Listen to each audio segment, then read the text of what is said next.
Hey, it's me again. Welcome to Quality Coding. Hey, Mudshark, you always get to sit through my boring intro, which I say for the benefit of those who are watching after the fact. Welcome, folks on Twitch, folks on YouTube. My name is John Reed. Whoop! Mr. Page, my goodness, surprised to see a friend, another friend. Great to have you. I'm John Reed. I am, well, my goodness, there are more people here than I thought. Hello, Paige. Hello, Swiggy. I am a coach and a trainer with Industrial Logic, where Paige is also. And this morning, I want to continue some refactoring, but because iOS Dev Happy Hour is starting, and it's a special one, their 2-year anniversary, I don't want to, be rude. So I will stop this before the top of the hour. And if I start getting close, you just remind me in the chat that I promise to stop. Let's see. These are all various places where you can find me, depending on what social thing you use. Industriallogic.com is where I work. This is my book. And why don't we get started? Oh, except I do want to mention one thing about Industrial Logic. We have public workshops coming up. If you go to our page and into services, public events, let's have a quick look at these, because these are things that are coming up early next year, like January, I think, which means now is the time to get in and check your training budget and see what you have and get in there before January. So first we have a technical excellence workshop, which is essentially, I would say, our version of what agility can look like. Here are some of the things that you will learn in the technical excellence workshop. It's less code-centric than the testing and refactoring workshop and more like how to work. There is Industrial iOS. Hey, that's me. This one I think will be of particular interest to folks who aren't already iOS developers. So if you have a friend who is an Android developer, a colleague, and they're like, gosh, I need to stretch my technical skills, become more of a T-shaped engineer, then tell them about this. And we also have a psychological safety workshop. Psych safety is super important to us because otherwise, without safety, you can't have change. You can't bring change yourself. Change might happen to you, but that's not what we want. That's not agility. And there's the Industrial Android workshop. Hey, iOS developers, you might want to check this one out. Learn something new. Learn Android our way. The IL way. So that's that. We are working in the tennis refactoring kata. Oh, I should share some links here. Hang on a second. Here's this one. And the tennis refactoring kata is here. Let's just go straight to the code. This is where we were left off last time. We started from really quite a mess and have called out a player, which is kind of interesting because it just stores stuff. It has no real knowledge, which is kind of funny. Same with game. Game just stores stuff. It has no methods. So that's something that puzzles me. 1 point. If it's player one won the point. And this is starting to feel a little like we're manipulating a number, and maybe the score should increment itself. I'm just wondering about primitive obsession. The rules for announcement. Oh, and thanks all you folks who already said hello. It's just you so far. Okay, I'll push that other button later. Announcing the score. This turned out really nicely last time, where basically we say, look, here are the rules for announcing scores, and we're just going to walk through them until we find a rule that applies and use it. Here are the rules for announcements. And there is definitely a smell in here, which actually there's more than one smell in here, but it wasn't obvious until you start pulling it out. A lot of refactoring is, I think, it's too messy at first to see everything. And so you pick something. It almost doesn't matter what you pick to start cleaning it up. And as soon as you do, other things become apparent. For example, look at this. We've got love all, 15 all, 30 all. And down here, oh, here's some smells about, is player one really the name of player one? Oh, here's love, 15, 30. So this seems to me like the score should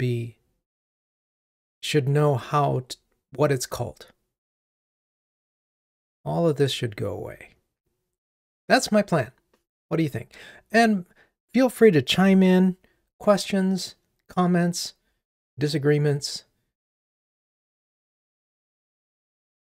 The score depends on who's serving. Oh no!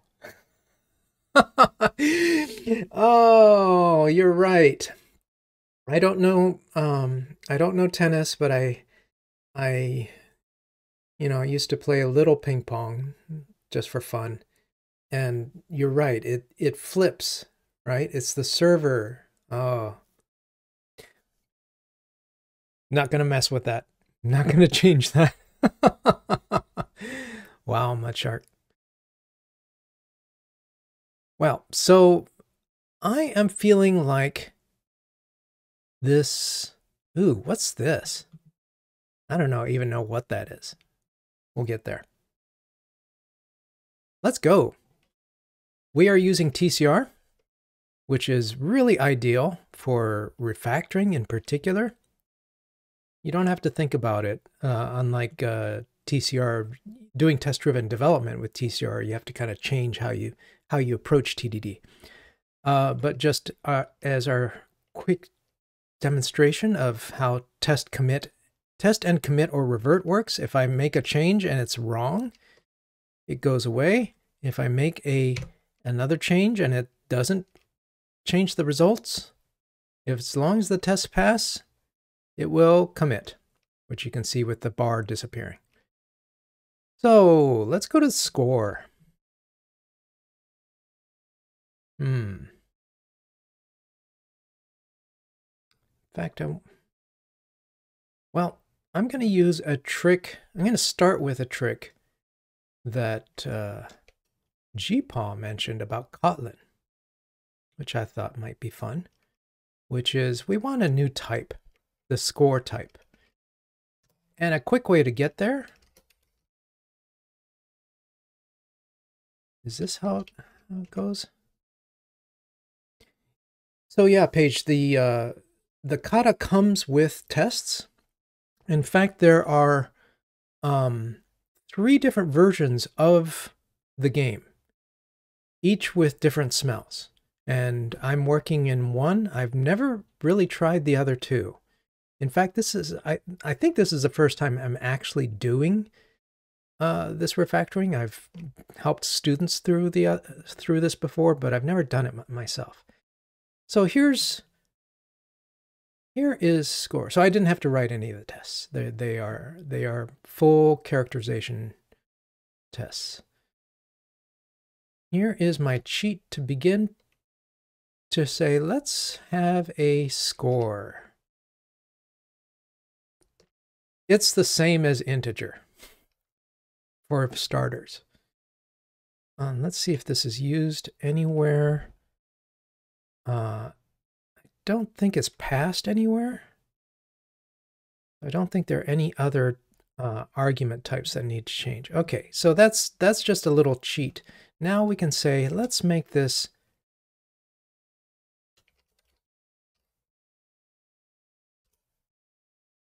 struct. This will be interesting.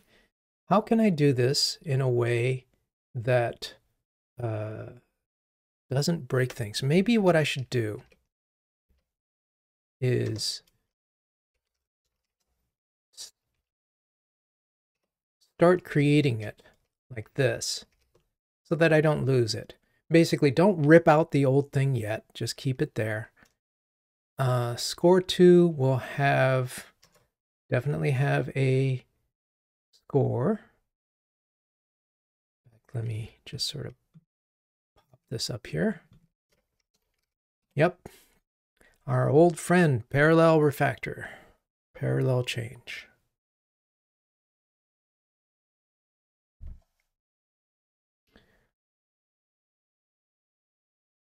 We've got a few more folks coming in. Hello.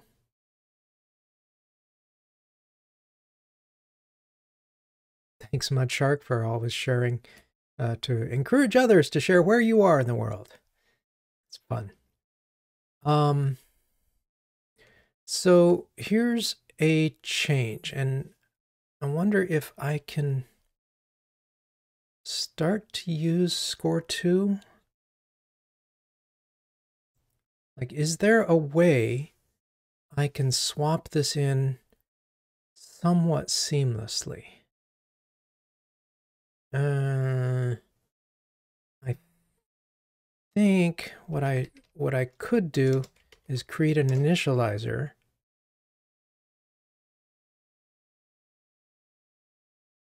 Oh, back up. Create an initializer, select that there, except I want to change the parameter to have an internal name only and not an external name. I'm just trying to think of what I can do to make it easier to use, to swap this in. And is there a way to say, give me, like, automatically convert this to an integer? I don't think so.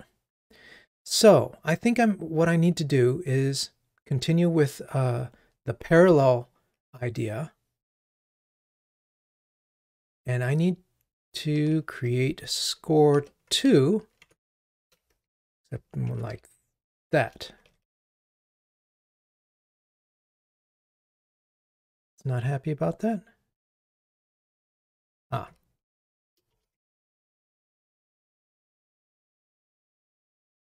Score 2 not used yet?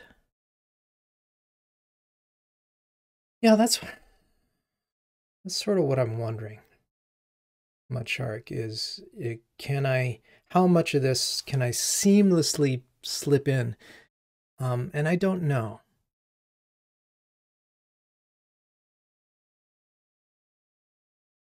For the sake of moving forward, I'm going to just continue. So let's find out where score is used. And Ooh, this is going to be tricky. How do I do this? I think I know. I think I need to encapsulate this in the refactoring book. Darn it, I didn't bring it this time. This is when I run out to my bookshelf behind me.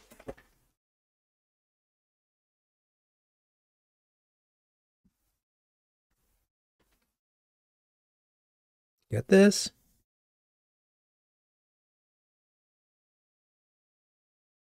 Huh. And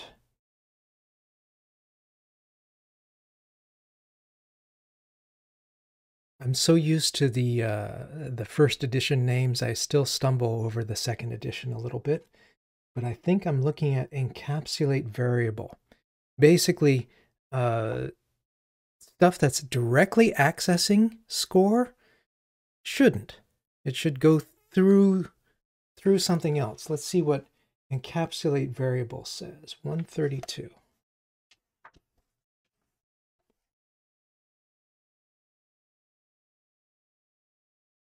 Create encapsulating functions. So I'm reading the mechanics. In fact, I don't know if there's anything useful on refactoring.com, but let's have a look.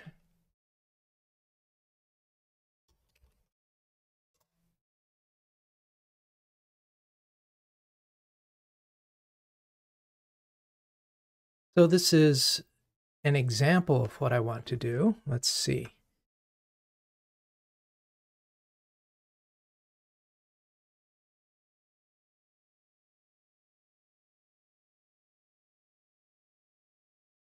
Basically, what this example shows is rather than exposing default owner and accessing that, you expose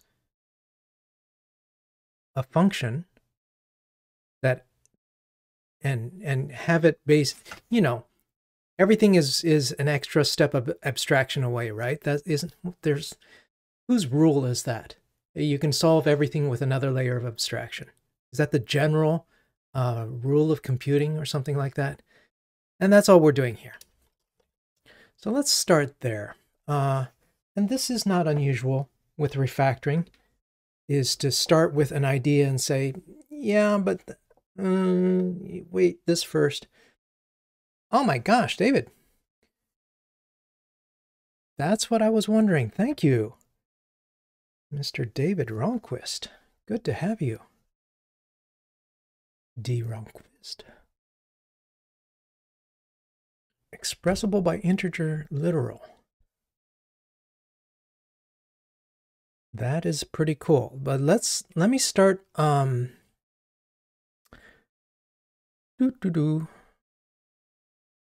Yeah, so you're saying I can do expressible there, here.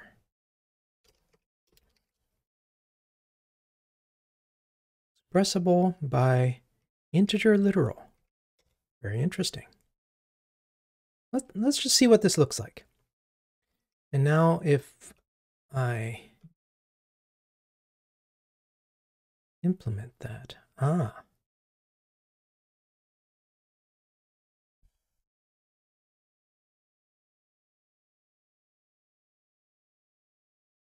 wasn't what I expected.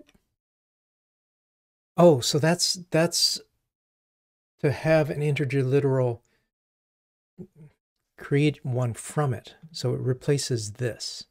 Got it.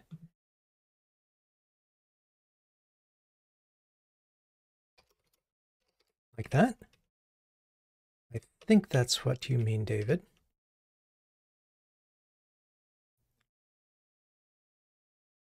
And the other way around, let's have a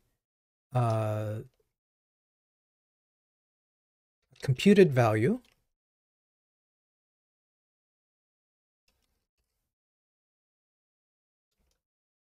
That is an integer, and all it does is return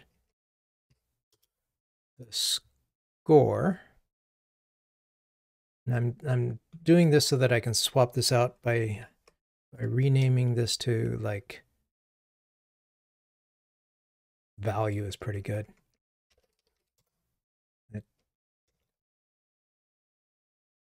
So that I can rename that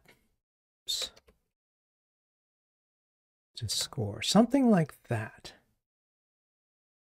That's not quite right because I wish I could express it as well, I'm going to move away from integers. That's not what is expressed anyway. We get love, 30, 40, and weird things like that. But this is a start. Let me get this in there, and let's see if we can't start to shift to this then. If I change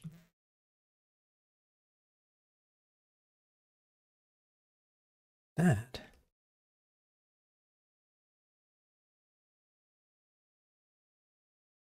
I think this will start to break things. And this is what I want. What I want to try to avoid is the usual Swift style of compiler-driven development, which is I'm going to make a change and see all the places that it breaks, and then I'll fix them up. The problem is, if it's a lot of places, then you're stuck. That's what I'm trying to avoid, but let's see. All right, let's back off.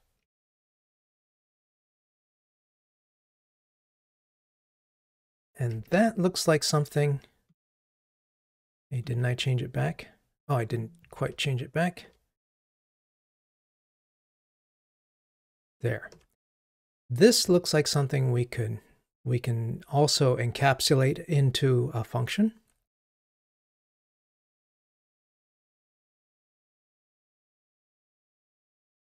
Right now, score is an integer. Well, it's a score, which is an alias for an integer.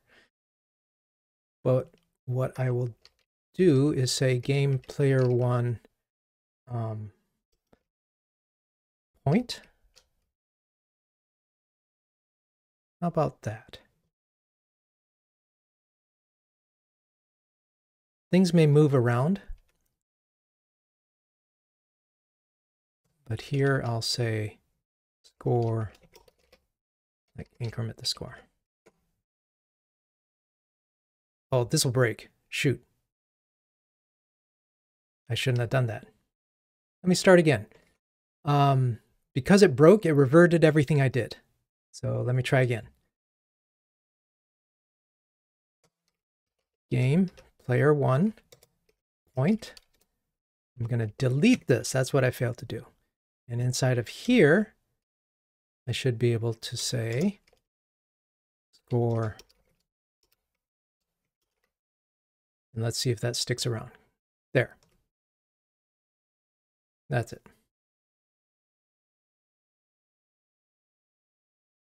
So I'm trying to hide this right now.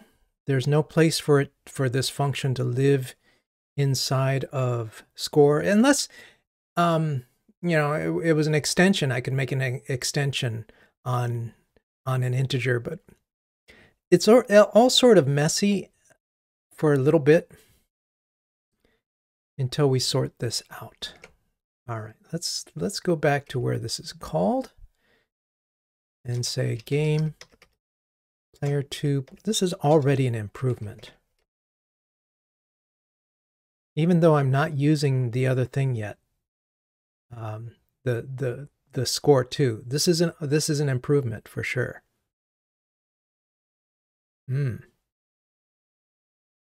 So now, if I change this to a score 2,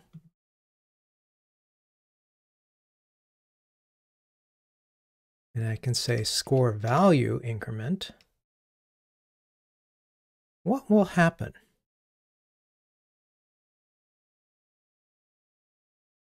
I think it will break because,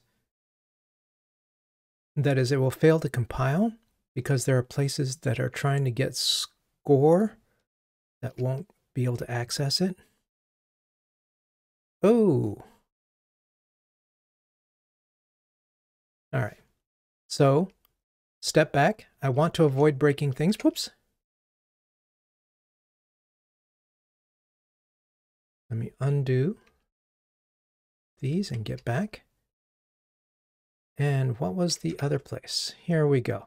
So we need to add equality to score 2. Let's see if we can't get there.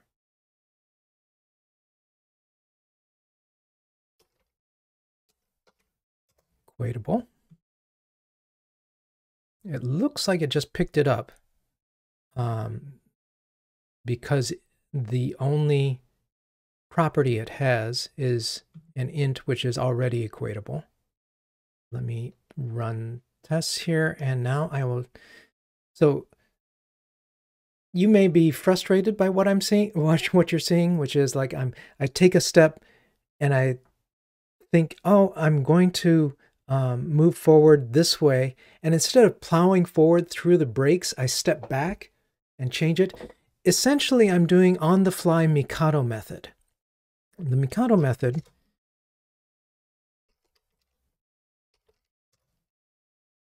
I don't even know what this goes to. Huh, that looks legit. The Mikado method is just a way to sort of say, oh, there's a prerequisite for this step. And then you step back and you do the prerequisite first. And it is a cool way to work.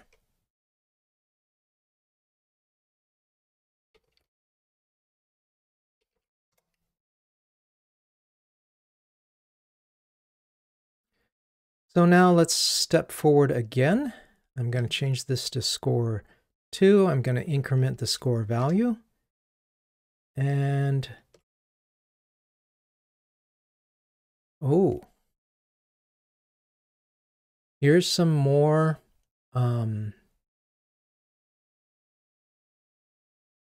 knowledge that really belongs somewhere else.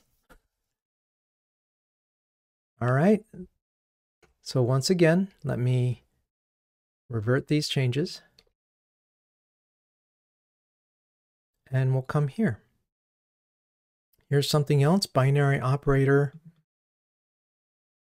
takes the difference. Interesting. Well, there are various things we need to work on. But so far, it's already better, even though score remains an integer under the hood. I wonder if I can't do it with an extension. Maybe that would make more sense. Let me try an extension.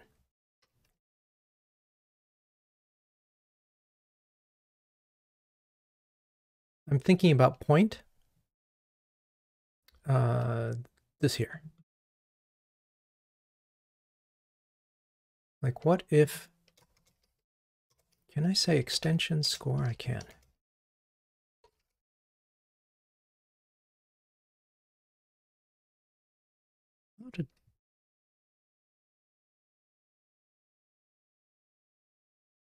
How do you get?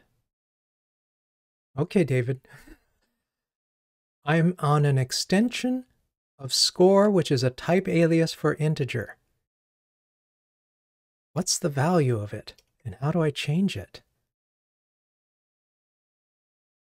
I have no idea. Is there a way? To say like integer is just okay. There's some hidden stuff.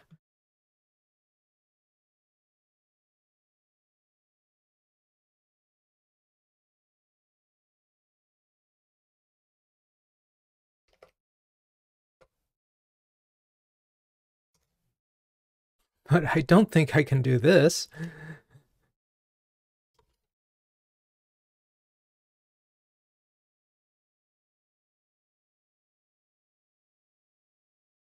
Oh. Maybe I can. Look at that.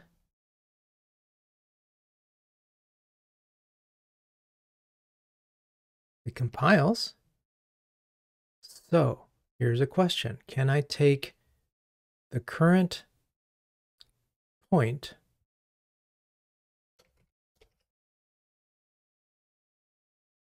and instead forward that. Okay, that works. Curious. I don't know where I'm going exactly. I'm sort of experimenting and learning and trying things, and this is how it would work in an ensemble if we're rotating, and a new navigator is like, let's try this. And rather than debate about it in an ensemble, in a healthy ensemble, yeah, learning, exactly. Um, and in a healthy ensemble, rather than arguing about the code, you argue in code.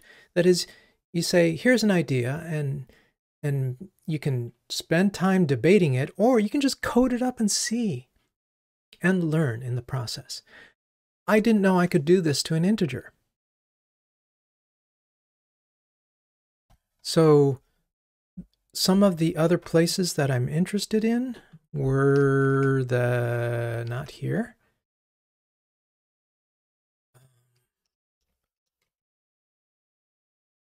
Where is 4? Is it over here? Game player 1 score is greater than or equal to 4.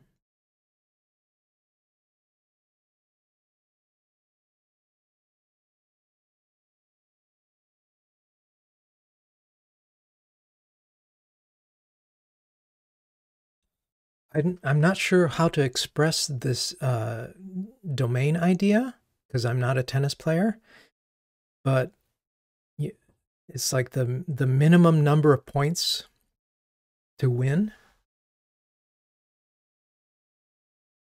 is what I want to extract into something on man. And maybe it's not on score. Maybe it's on player 1. Maybe the concept of score will be hidden away. And instead I'll say game. Let me try to express this. Yeah, it's going to look kind of like this.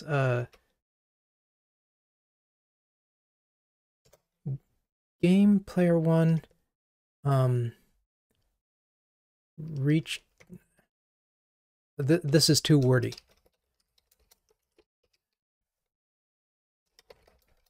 But this is sort of what I want.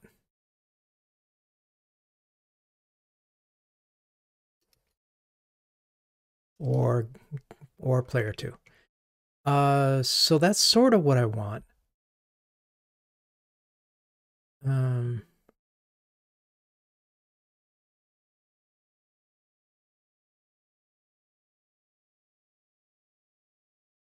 Scored. I'm just trying to express this shorter and shorter. You think I should split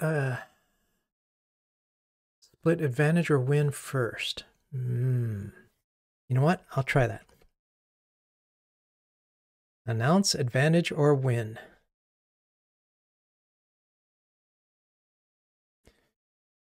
Because advantage or win has this funny thing here. Yeah. It is messy. This is really interesting and fun and curious, and even though it isn't quite accurate, it's not quite accurate. It's pretty cool. All right.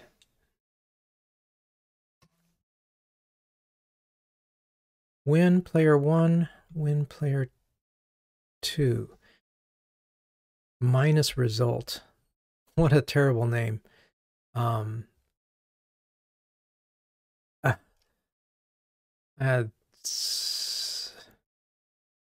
There's got to be a better name, and maybe Delta is not the probably not the tennis lingo for it. But I think I can think better with Delta. So you're saying if I check for the win first, right,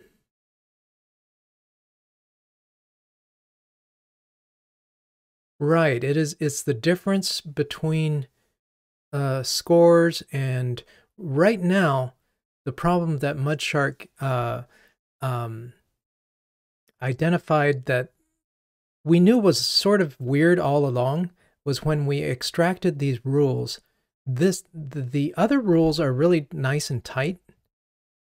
Well, except for the announcing here.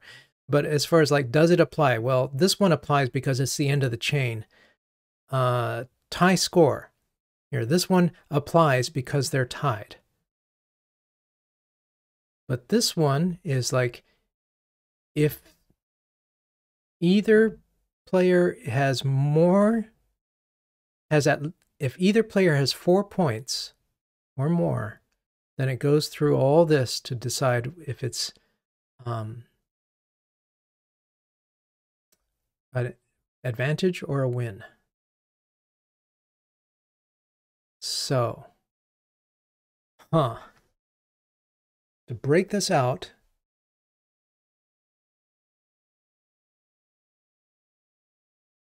extract and announce win and replace the bottom of the part of the if-else tree of doom. Yeah, I'm liking this. Okay.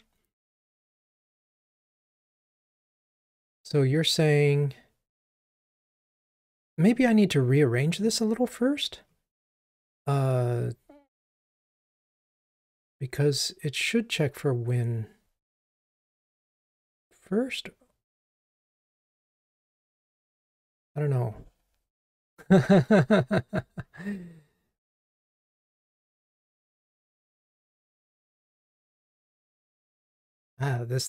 All this if-else stuff is just, it's sort of eye-crossing, and trying to figure out how to rearrange it without breaking it is quite interesting. I can say if delta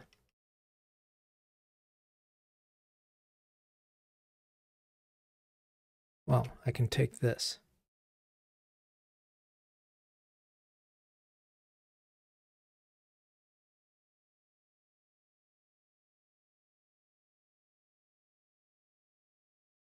Duplicate and add the copy. You mean duplicate the whole thing? Like the whole class?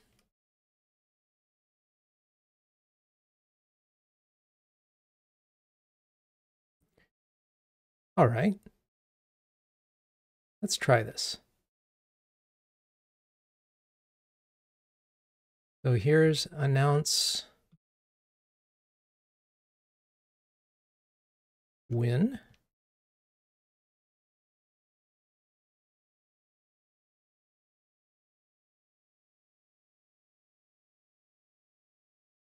All these cool ideas bouncing around. Man, I wish this is where it would be more fun to get us rotating, but and to be able to work on something other than a chat box.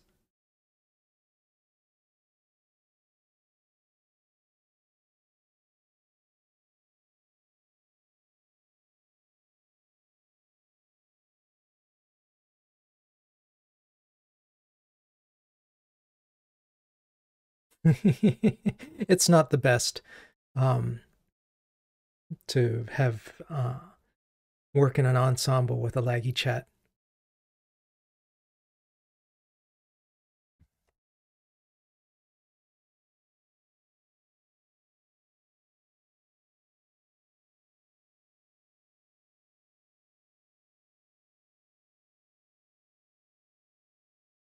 So help me out here. Well, first I can just commit this because nothing's using it. But this becomes more complicated, where it is all that and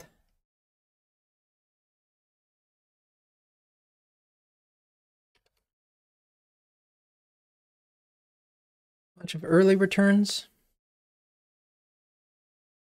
I'm not even going to look at announce score quite yet. I want to make sure I can see get a does apply that is effective.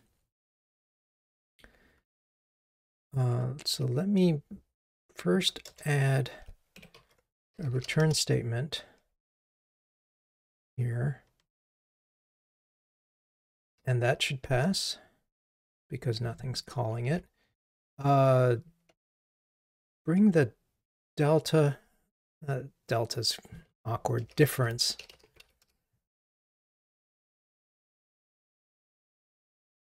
And say, return this, and the difference is greater than or equal to, or the difference is something like that.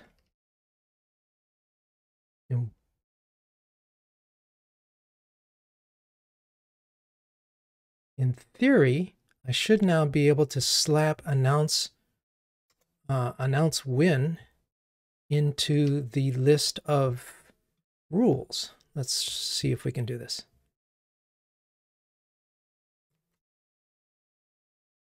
And let's see if this works. Will it work? It did not work.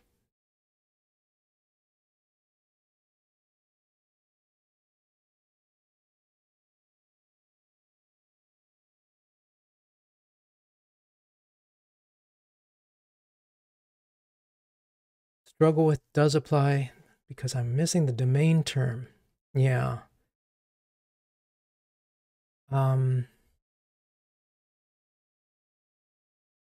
Announce win. So my does apply didn't work.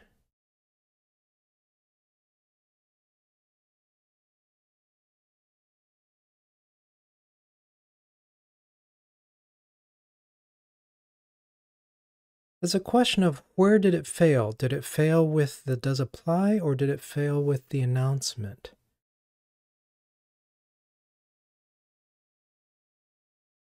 So the win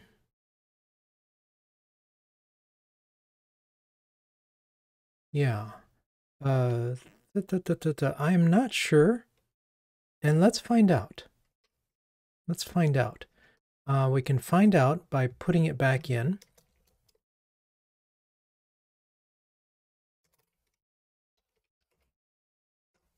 And deliberately breaking something like foo. Foo. And let's actually look at the results here. How do I even read this? Oh, there. Foo player 1 is not equal to win for player 1. Okay, that seems good.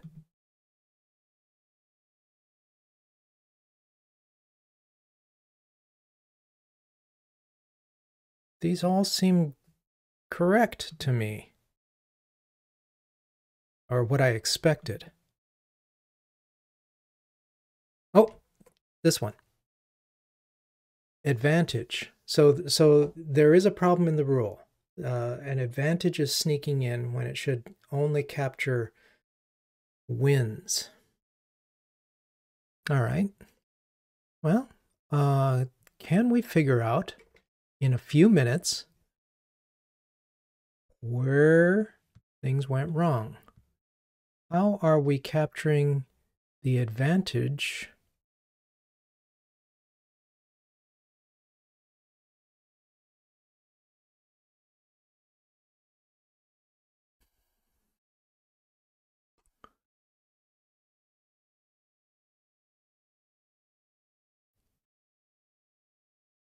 What were the inputs?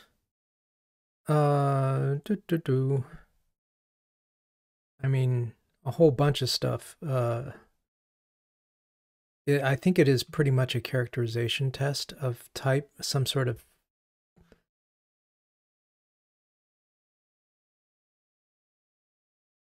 Here are the inputs. It's not a characterization test. It's a parameterized test. So let's see if we can find out. It's one of the advantages. So advantage player 1, advantage player 2. So it's one of these. I don't know which.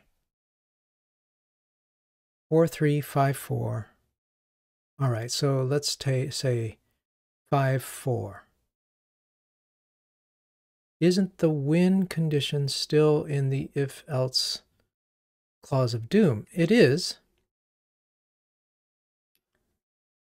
But I would expect it not to get there.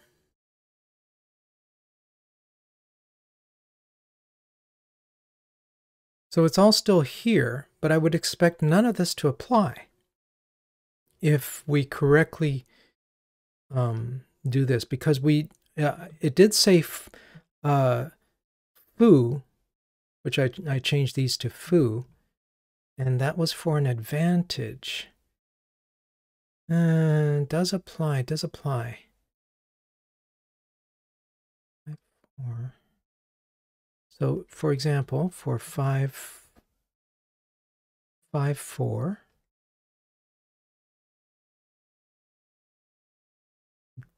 this is true, but I would think this was false.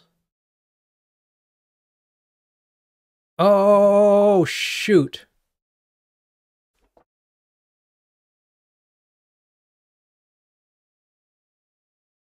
Paige, or somebody, actually, probably a couple of you. Yeah, Mudshark too. I'm like, yeah, I'll express this as absolute difference later. Like, I'll clean it up. And the problem is, I wasn't expressing absolute difference because I didn't have this in there.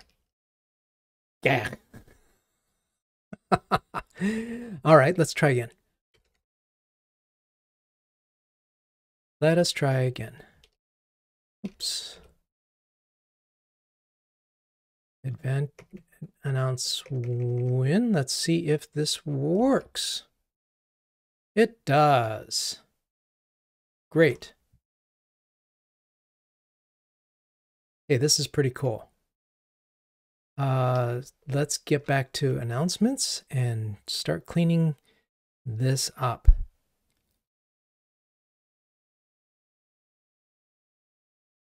Not here. This is not the stinkiest part. This is the stinkiest part. Because now we can get rid of the win stuff.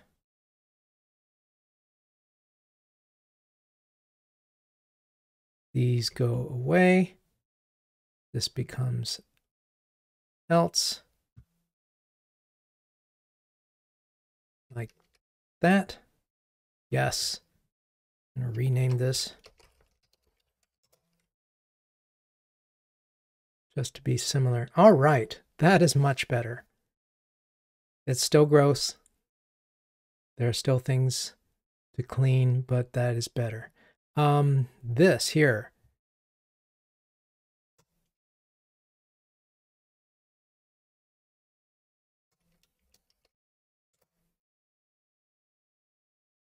And the absolute difference.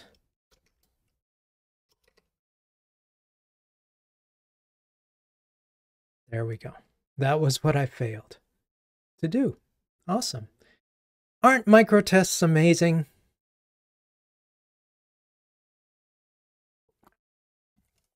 And I really like TCR. I'm finding for refactoring in particular. Would I use TCR for test-driven development? I mean, I have in one of these sessions, or a couple of them, but would I do it for real? I don't know, but I do like it for refactoring. So announce when. Oh, I need to do some renaming. This is announce advantage. Oop.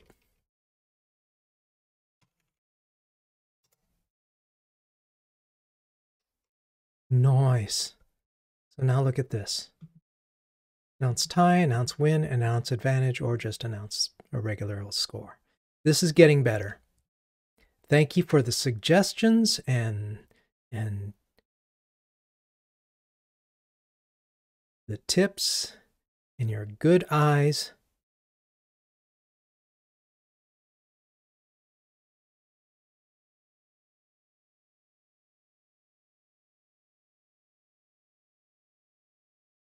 Wondering how to express this. Score management. In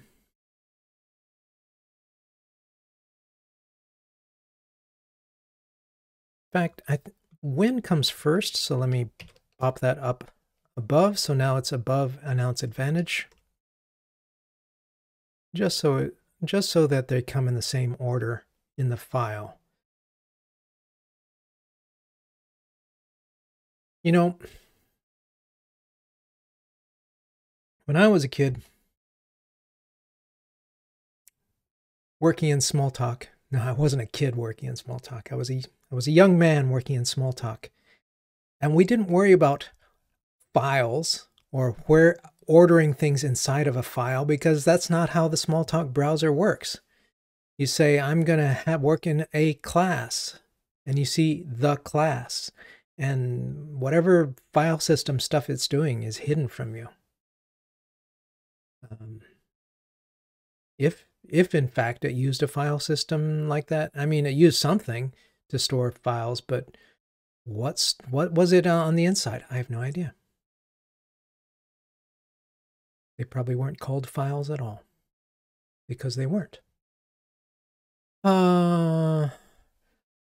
Is there anything to clean up? Well, there's this unifying, and in fact, I can extract this now.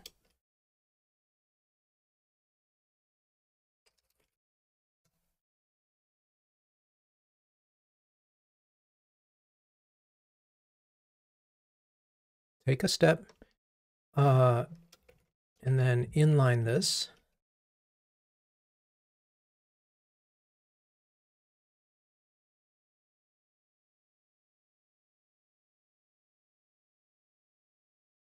And like that. Hey, that's better. Move that around. Time's up. All right.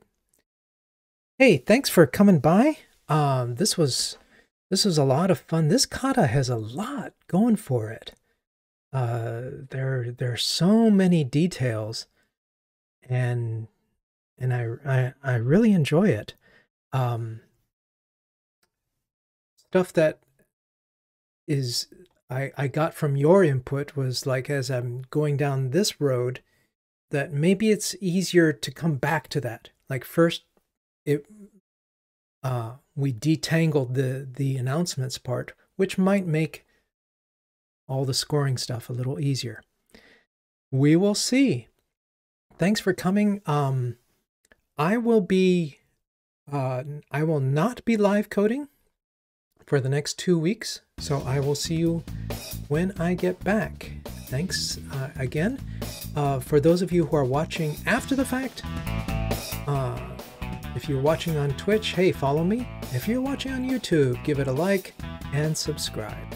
I will see you all when I get back. Take care.